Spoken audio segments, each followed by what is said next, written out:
तिथं मोठी सभा होणार आहे, त्या सभेला तुम्ही जमायचं आहे. सकाळी जो लॉंग मार्च निघणार आहे त्या लॉंग मार्च मध्येही आपण हजारोच्या संख्येने सहभागी व्हायचं आहे आणि पिंपरीपर्यंत पायी चालत जायचं आहे. आणि प्रत्येकाची नैतिक जबाबदारी. आजकाल केंद्रीय रामदासजी आठवले साहेबांचं तोडून फोडून काय ते माध्यमाच्या माध्यमातून सोशल मीडियाच्या माध्यमातून तोडून फोडून त्यांचं ते व्हिडिओ व्हायरल करण्यात आला. पण जे कोणी प्रवृत्तीने ते व्हिडिओ व्हायरल केला आणि दोन समाजामध्ये ते निर्माण करण्याचा प्रयत्न केला त्याचा पहिल्यांदा मी जाहीर निषेध करतो. साहेबांची स्पष्ट भूमिका आहे, तशी बाळासाहेबांची आहे तशी आठवले साहेबांची पण आहे. संख्येनुसार द्या. 2027ला जात न्याय जनगणना होणार आहे, त्या आधारावरती कोणाची संख्या किती आहे त्या संख्येप्रमाणे त्यांना आरक्षण द्या, त्याला आमचा विरोध नाही. हीच भूमिका घेऊन आपण विद्यार्थ्यांच्या संख्येनुसार आरक्षण द्या. ब क नुसार इतक्या वर्षात कधीच 59 जाती याच्यामध्ये येतात, 13% सगळ्यांना समान न्याय मिळतोय. उद्या सकाळी 7 वाजता भीमा कोरेगाव इथून पुण्याच्या दिशेने लॉंग मार्च निघणार आहे. तर सर्व समाज बांधवांना आव्हान करतोय की भीमा कोरेगाव पासून वाघोली असेल, पुढे चंदननगर असेल, पुढे येरवाडा असेल, पुढे ह्या सगळ्या ज्या वस्त्या आहेत या वस्त्यातल्या लोकांनी या लॉंग मार्चचं स्वागत करावं व संध्याकाळी 7 वाजता उद्या म्हणजे 19 तारखेला 7 वाजता डॉक्टर बाबासाहेब आंबेडकरांच्या इथं जाहीर सभा होणार आहे. पुणे जिल्ह्यातील सर्व पक्ष संघटनेच्या कार्यकर्त्याच्या वतीनं हा भव्य सभा आहे आणि स्वागत सुद्धा सर्वच कार्यकर्त्यांच्या वतीनं आहे. तरी सर्वांनी या सभेला उपस्थित राहावं असं सर्वांना जाहीर आव्हान करतो. व परवाच्या दिवशी सकाळी 20 तारखेला शनिवारी 20/2026 या दिवशी सर्वांनी सकाळी 7 वाजता डॉक्टर बाबासाहेब आंबेडकरांच्या पुतळ्याच्या येथे यावं आणि या लॉंग मार्च मध्ये पिंपरीच्या दिशेने चालायचं आहे. जर आपण सर्वांनी जर चाललं तर आपल्या येणाऱ्या भविष्याच्या पिढीसाठी व आरक्षण वाचवण्यासाठी मोठ्या प्रमाणामध्ये मोठ्या प्रमाणामध्ये जर लोक सहभागी झाले तर हे उपवर्गीकरण होणार नाही. एवढंच या ठिकाणी मी बोलतो. जय भीम, जय भारत. या ठिकाणी सर्व मान्यवरांचे आभार मानतो. तत्पूर्वी एक सांगू इच्छितो की 59 जाती जर का एकत्र आल्या तर UP सारख्या ठिकाणी सत्ता येते, त्यांना OBC जोडतात, ब्राह्मण जोडतात आणि त्या ठिकाणी सत्ता येते.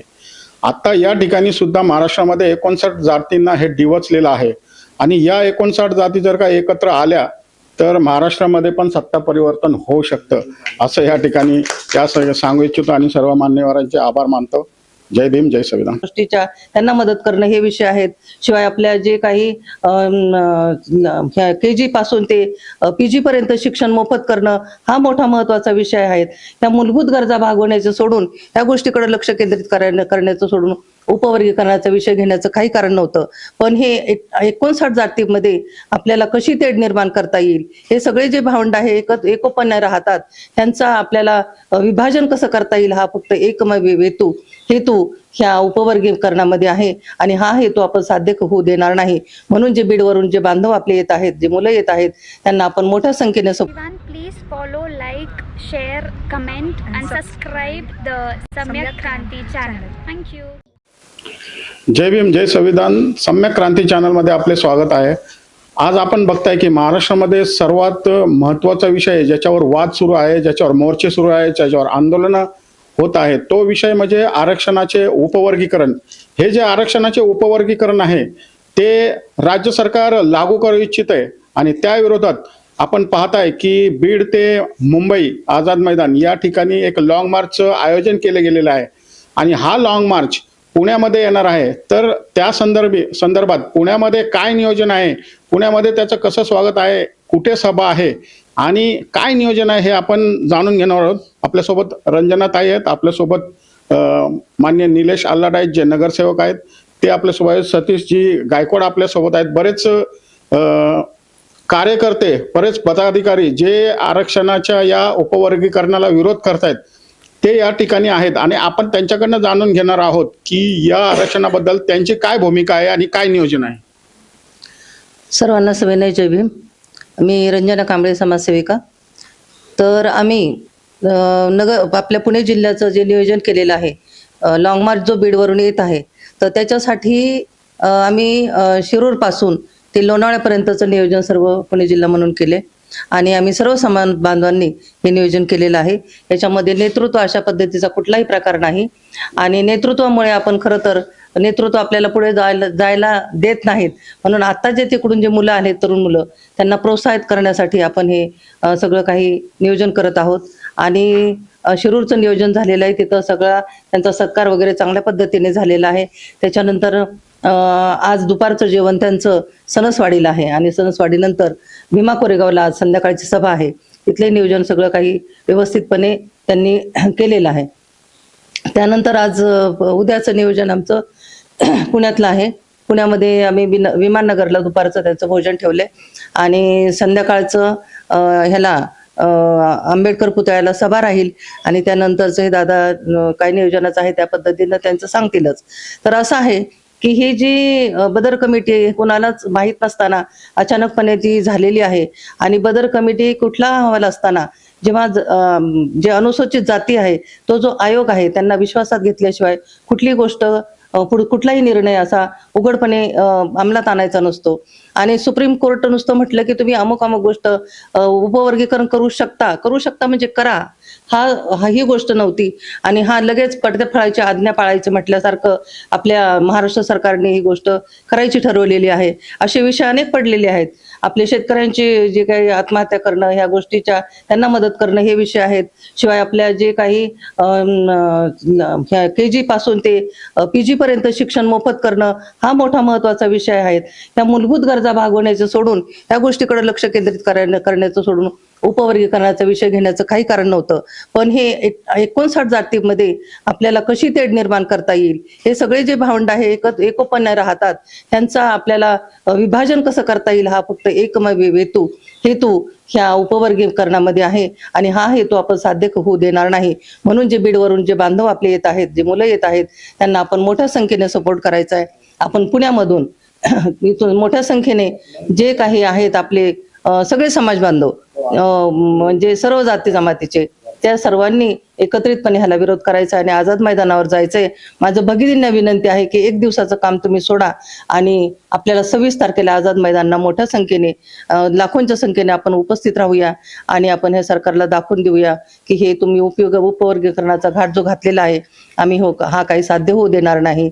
तर अशा पद्धतीने आपण सर्वांनी जाऊ. एवढंच मी बोलते आणि थांबते. जय भीम. या बाबतीत निलेशजी आल्हाट, आपली प्रतिक्रिया काय आहे? आपण काय या बाबतीत विचार करता? त्यांची प्रतिक्रिया पुण्यामध्ये फार महत्वाची आहे. निलेशजी काय सांगाल याबद्दल, आपली काय प्रतिक्रिया? जय भीम. सर्व समाज बांधवांना क्रांतिकारी जय भीम. आज आपण पाहतोय अख्ख्या महाराष्ट्रामध्ये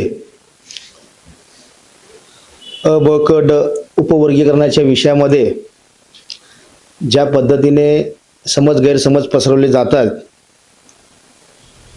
त्याच्यासाठी युवकांचं नेतृत्व जे बीड ते मंत्रालय आझाद मैदान इथं धडकणार आहे आणि त्याच्यामध्ये जे युवा नेतृत्व आहेत, प्राध्यापक सिद्धार्थ शिंगारे आहेत, आयुष्यमान प्रेमजी कांबळे आहेत, आयुष्यमान अजय सरवदे आहेत. या युवकांनी हे नेतृत्व केलेलं आहे. आणि मागच मी नगरला एक कामानिमित्त गेलो असताना मला समजलं की ते सोप्या इथे आलेले आहेत. तर मी त्यांची प्रत्यक्ष जाऊन भेट घेतली, त्यांची पूर्ण चौकशी केली. आपला प्रवास कसा झाला, किती लोक असणार आहेत, इथून पुढे प्रवास कसा असणार आहेत, त्या पद्धतीने त्यांची चर्चा केल्यानंतर त्यांनी बऱ्याच गोष्टी चांगल्या सांगितल्या. प्रत्येक संघटनेचा अध्यक्ष होता. एक वंचित बहुजन आघाडीचा जिल्हाध्यक्ष, एक दलित पॅंथरचा जिल्हाध्यक्ष, एक प्राध्यापक शिक्षक शिंगारे आहेत. अशा लोकांनी मिळून तो लॉंग मार्च काढला आणि समाजाने त्यांना भरपूर तिथं साथ दिली. त्यावेळेस बीडमधून निघाला त्यावेळेस हजारच्या संख्येने लोक तिथं होते. पण थोडं जसं पुढं आलं, कुणाला कामानिमित्त, कुणाची काय अडचण, त्याच्यामुळे काय लोक राहिले. आता 100 लोकांचा ताफा हा पुण्याच्या दिशेने येत आहे. मला वाटतं आजचा त्यांचा मुक्काम आज भीमा कोरेगाव, काल शिरूरला होता आणि शिरूरहून येताना आमचे बंधू तिथं सरपंच आहेत आल्हाट म्हणून, त्यांना मी सांगितलं की ते येत असताना तुम्ही सगळ्या समाजाला या रस्त्यावरती बोलवा, तळेगाव दाभाडेला राहिलाय. तर त्यांना मनोजला सांगून मग ते लोकांना म्हटलं नाश्त्याची व्यवस्था, थंड सरबत पेय काय देता येईल त्या पद्धतीने व्यवस्था करा. तर त्यांनी पण ते केलेलं आहे. आणि पुढं मग भीमा कोरेगावला सजीराव भाऊ यांच्या माध्यमातून त्यांना अन्नदानाचा कार्यक्रम, तिथं जेवणाची आणि राहण्याची व्यवस्था केलेली आहे. त्याच पद्धतीने जसं ते पुण्यामध्ये येणार आहे, जसं आता ताईंनी सांगितलं की विमाननगर येथे त्यांचं दुपारचं भोजन होईल आणि त्याच्यानंतर पुढचा प्रवास हा पुण्यामध्ये महामानव डॉक्टर बाबासाहेब आंबेडकर उद्यान म्हणजे पूर्णकृती पुतळा इथं त्यांचा सभेचा कार्यक्रम होणार आहे. मग जसं ते पुण्यात येतील तर त्यांचं आम्ही समाजाच्या वतीने जंगी स्वागत करणार आहोत. बाबासाहेबांच्या पूर्णकृती पुतळ्याला पुष्पहार आणि हे जे आमचे शिलेदार येणार आहेत त्यांना पुष्पहार घालणार आहेत, त्यांचं स्वागत करणार आहेत आणि त्यांची राहण्याची व्यवस्था, त्यांची जेवणाची व्यवस्था समितीने माझ्यावरती सोपवलेली आहे. तुम्ही प्रयत्न करण्याचा प्रयत्न करेल आणि ठिकठिकाणी लॉंग मार्च येणार आहेत त्या माध्यमातला फ्लॅक्स समाजाच्या वतीने तिथे लावण्यात येणार आहे. त्याच्यावरती कुठलाही कुणाचा फोटो नाही, कुणाचं पद नाही, काही नाही. जरी मी ह्या भागामध्ये प्रभाग क्रमांक 13 अ मध्ये नगरसेवक आहे, नगरसेवक असला तरी माझा फोटो कुठलाही लावणार नाही. फक्त समाजाचं नेतृत्व आहे आणि हे समाजाने करायचं. ह्या पद्धतीने आमचं ठरलं होतं. त्या पद्धतीने आमचे सतीश भाऊ दिवस रात्र प्रत्येक ठिकाणी फिरून प्रत्येकावरती फोनद्वारे संपर्क साधून त्यांच्याशी याच्यावरती चर्चा करतात की येणाऱ्या ह्या 20 तारखेला संध्याकाळी पुतळ्याला जो आपला लॉंग मार्च येणार आहे त्या स्वागतासाठी समाज बांधवांनी जमायचं आहे. तिथं मोठी सभा होणार आहे, त्या सभेला तुम्ही जमायचं आहे. सकाळी जो लॉंग मार्च निघणार आहे त्या लॉंग मार्च मध्येही आपण हजारोच्या संख्येने सहभागी व्हायचं आहे आणि पिंपरीपर्यंत पायी चालत जायचं आहे. आणि प्रत्येकाची नैतिक जबाबदारी. आजकाल केंद्रीय रामदासजी आठवले साहेबांचं तोडून फोडून काय ते माध्यमाच्या माध्यमातून, सोशल मीडियाच्या माध्यमातून तोडून फोडून त्यांचं ते व्हिडिओ व्हायरल करण्यात आला. पण जे कोणी प्रवृत्तीने तो व्हिडिओ व्हायरल केला आणि 2 समाजामध्ये ते निर्माण करण्याचा प्रयत्न केला त्याचा पहिल्यांदा मी जाहीर निषेध करतो. साहेबांची स्पष्ट भूमिका आहे, तशी बाळासाहेबांची आहे तशी आठवले साहेबांची पण आहे. संख्येनुसार द्या. 2027ला जात न्याय जनगणना होणार आहे, त्या आधारावरती कोणाची संख्या किती आहे त्या संख्येप्रमाणे त्यांना आरक्षण द्या, त्याला आमचा विरोध नाही. हीच भूमिका घेऊन आपण विद्यार्थ्यांच्या संख्येनुसार आरक्षण द्या. अ ब क ड नुसार इतक्या वर्षात कधीच 59 जाती याच्यामध्ये येतात, 13% सगळ्यांना समान न्याय मिळतोय. महारे म्हणून त्याला जास्त 13% भेटतंय, चर्मकार म्हणून त्याला जास्त टक्के भेटते, माता म्हणून त्याला जास्त टक्के भेटते, ढोरे म्हणून त्याला जास्त टक्के भेटते किंवा इतर उपजाती त्यांना जास्त टक्के भेटते नाही. तर 13% सर्व समान सर्वांना न्याय मिळतोय. तरीही याच्यामध्ये तोडफोड करून मोडण्याचा कार्यक्रम, घाट घालण्याचा कार्यक्रम जो कोणी केला असेल तो निषेधार्थ आहे. संविधानाने जो अधिकार हक्क आपल्याला दिलाय आणि त्याच्यामध्ये जी समिती नेमली त्याच्यामध्ये आनंद बदर जे माजी न्यायाधीश आहे त्यांच्या माध्यमातून, पण त्याच्यामध्ये SC समाजाचे किती लोकांना घेतलं, त्याच्यामध्ये किती अभ्यासक घेतली, किती त्याच्यामध्ये साहित्यिक घेतलेत की त्याच्यावरती त्यांचा सखोल अभ्यास अशा लोकांना त्या समितीत घेतलं का? तो जो काय अहवाल आलेला आहे तो अहवाल तुम्ही सार्वजनिक केला का? नाही केला. आणि तुम्ही हरकती मागवताय. कशाच्या आधारावरती हरकती मागवताय? तो अहवालच तुम्ही जनतेसमोर आणला नाही, तो अहवालच सार्वजनिक केला नाही तरी तुम्ही हरकती मागवताय. ठीक आहे, हरकती मागवल्या तर सगळ्यात जास्त हरकती पण लाखाच्या वरती हरकती आलेल्या आहेत. हरकती पण जयंतीच्या कालावधीत. हा, आणि त्याच्यामध्ये पण त्यांनी गाठ घातलं की जयंतीच्या दुसऱ्या दिवशी. मग ते आपण सगळ्यात जास्त जागृत म्हणजे आपण जागृत समाज असल्यामुळे लगेच तेवढं ते आपल्या लक्षात आलं. सम्राट माध्यमाच्या जे आपलं पाक्षिक पत्र आहे, सम्राट पेपर आहे, न्यूज पेपर, त्या माध्यमातून त्यांनी लगेच उघड आणलं. मग तिथून सगळ्यांकडून आपला विरोध झाल्यानंतर त्यांनी लगेच ती पुढची तारीख दिली. तर त्याच्यामध्ये सगळ्यात जास्त IAS जर असेल तर लाखाच्या वरती हरकती आपल्या गेलेल्या आहेत. आणि जो लॉंग मार्च निघतोय त्याच्यामध्ये मी यांच्याशी चर्चा केली तर म्हणजे सगळ्यात जास्त मातंग समाज आमच्या सोबत आहे. मातंग समाज आमच्या सोबत आहे. आता त्या मोर्चामध्ये पण बरेच मातंग समाजाचे मित्र, त्यांचे सहकारी, त्याच्यामध्ये आंबेडकरवादी विचारचे लोक त्यांच्या सोबत आहेत. तर त्यांचं एकच म्हणणं होतं की हा सलोखा कायम टिकून राहिला पाहिजे. आपापसामध्ये 2 समाजामध्ये तेढ निर्माण झाला नाही पाहिजे. ह्याच्या मागची पार्श्वभूमी आमची ही आहे. समाजाला जोडायचं आम्ही काम करतोय, त्याच्यासाठी हा लॉंग मार्च काढलेलं. तर ते आमचे भावंड इथं येणार आहेत, ते समाजाचे शिलेदार आहेत, त्यांचं आम्ही चांगल्या पद्धतीने स्वागत करू. त्यांचं भोजनदान असन, सकाळचा नाश्ता असन, राहण्याची सोय करू. आणि जे सभेलाही जास्तीत जास्त लोक तिथं सहभागी हो आणि दुसऱ्या दिवशी सकाळी 7 वाजता जो लॉंग मार्च निघतोय त्याच्यामध्ये हजारोच्या संख्येने जास्तीत जास्त लोकांना आणण्याचा आम्ही प्रयत्न करू आणि त्यांच्यासोबत पिंपरीपर्यंत चालत जाऊ असं मी आव्हान समाजाला करतो. जय भीम, नमो बुद्धाय. या ठिकाणी सतीशजी गायकवाड आहेत, जे पुण्यामध्ये मोठ्या प्रमाणाने असं नियोजन करतात. सतीशजी, आपली काय भूमिका आहे याबाबत? जय भीम. उद्या सकाळी 7 वाजता भीमा कोरेगाव इथून पुण्याच्या दिशेने लॉंग मार्च निघणार आहे. तर सर्व समाज बांधवांना आव्हान करतोय की भीमा कोरेगाव पासून वाघोली असेल, पुढे चंदननगर असेल, पुढे येरवाडा असेल, पुढे ह्या सगळ्या ज्या वस्त्या आहेत या वस्त्यातल्या लोकांनी या लॉंग मार्चचं स्वागत करावं व संध्याकाळी 7 वाजता उद्या म्हणजे 19 तारखेला 7 वाजता डॉक्टर बाबासाहेब आंबेडकरांच्या इथं जाहीर सभा होणार आहे. पुणे जिल्ह्यातील सर्व पक्ष संघटनेच्या कार्यकर्त्याच्या वतीनं हा भव्य सभा आहे आणि स्वागत सुद्धा सर्वच कार्यकर्त्यांच्या वतीनं आहे. तरी सर्वांनी या सभेला उपस्थित राहावं असं सर्वांना जाहीर आवाहन करतो. व परवाच्या दिवशी सकाळी 20 तारखेला शनिवारी 20/2026 या दिवशी सर्वांनी सकाळी 7 वाजता डॉक्टर बाबासाहेब आंबेडकरांच्या पुतळ्याच्या येथे यावं आणि या लॉंग मार्च मध्ये पिंपरीच्या दिशेने चालायचं आहे.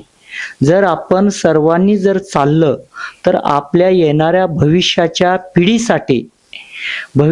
पिढीसाठी व आरक्षण वाचवण्यासाठी मोठ्या प्रमाणामध्ये मोठ्या प्रमाणामध्ये जर लोक सहभागी झाले तर हे उपवर्गीकरण होणार नाही. एवढंच या ठिकाणी मी बोलतो. जय भीम, जय भारत. या ठिकाणी सर्व मान्यवरांचे आभार मानतो. तत्पूर्वी एक सांगू इच्छितो की 59 जाती जर का एकत्र आल्या तर UP सारख्या ठिकाणी सत्ता येते. त्यांना OBC जोडतात, ब्राह्मण जोडतात आणि त्या ठिकाणी सत्ता येते. आता या ठिकाणी सुद्धा महाराष्ट्रामध्ये 59 जातींना हे डिवचलेलं आहे आणि या 59 जाती जर का एकत्र आल्या तर महाराष्ट्रामध्ये पण सत्ता परिवर्तन होऊ शकतं असं या ठिकाणी सांगू इच्छितो आणि सर्व मान्यवरांचे आभार मानतो. जय भीम, जय संविधान.